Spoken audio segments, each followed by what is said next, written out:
नमस्कार आपण को मो चैनल को स्वागत।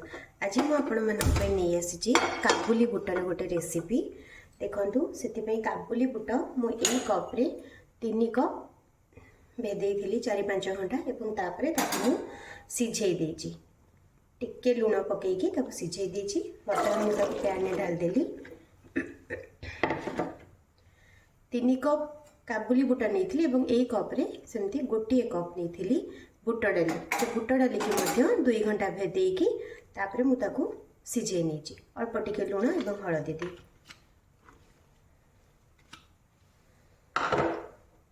बर्तमान देखु ये जो बैटरटी आप देखुंत यहाँ धनिया पत्र जो मार्केट रे बिक्री हुए आपंकर गोटे बिड़ा तार अधा मु धनिया पत्र ये से बिड़ार अधा गोटे कंचा लंका और 10 पाखुड़ा रसुण देची आ जीरा हाफ चमच देकी मुझे ग्राइंड कर एवं ए ग्राइंड को ए पकईदेवी आपण स्वाद अनुसार आप अधिका लंका खाऊे तो अधिका लंका ए यूज करेंगे। बर्तमान से देखो गोटे चामच जेहेतु से सब सिझेला बेले लुण पकई से मु छोट टीस्पून रे गोटे टीस्पून पकईदेली लुण एवं हाफ टीस्पून देखो हलदी पकईदेली। ये रेसिपीटी बनैबा बहुत सहज एवं खाइबा को भारी स्वादिष्ट लगी थाए। शीत दिने बेसी भल लगे खाइबा आपण को निश्चित भाव में ट्राए करेंगे।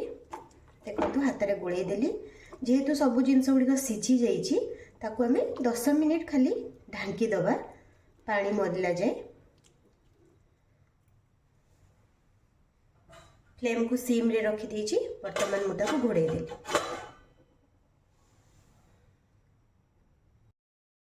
देखो 5 मिनिट पर मु खोलिकी आपन को देखौची पानी गुड़िक पानी जमा सुखीनी पानी टिके सुखिया पे टाइम लागिवो आउरे 10 रु 15 मिनिट लगी जिवो। फ्लेम को बेसी सीम जो सीम पूरा कर देइथिली ताको वर्तमान टिके मु हाई कर दोची ताको आउ थरे घोड़े दोची।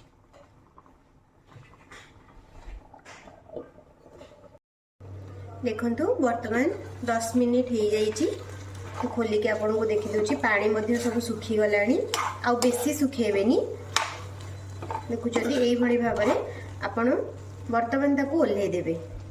तो मु घोड़े की ओल्हे देली आ गोटे पैन मु बसई देची।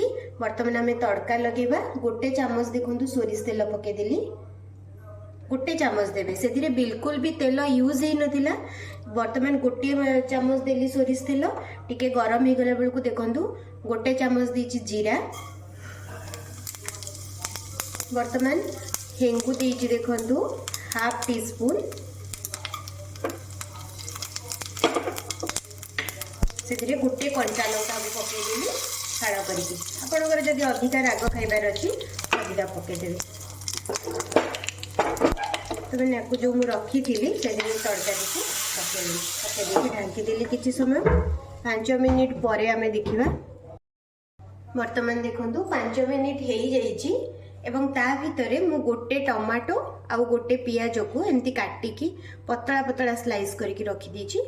देखो मुझे ढांकुनी बाहर करदेली तड़काटा को भल भाव में जो छुंक देइथली जीरा और लंका हेंगुर ताको भल भाव में गोली देली। केते कम तेल खर्च है आप देखु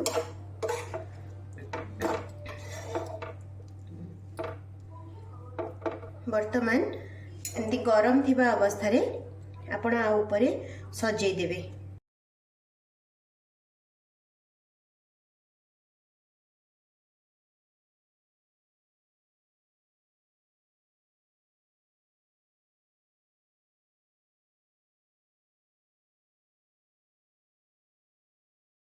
काटिकी रखी सबू पियाज आउ टमाटो को एमती सजै देली ता ऊपर तो गरम अच्छी तथापि मुझे गैस को ऑन कर दूची गोटे मिनिट हाई फ्लेम रे ऑन कर देली। देखंतु देखंतु फुटीबार जो टिके साउंड हैला एबे मु ऑफ करके आपको घोड़े दूची।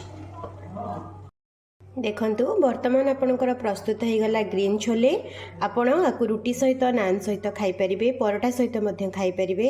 केते कम तेल मसला यूज हैला, आपण गोटे थर निश्चय बनेकी खांतु एवं जदि भल लागिला ताहले आपण मोर लाइक करंतु, शेयर करंतु एवं चैनल टी को सब्सक्राइब करंतु। धन्यवाद।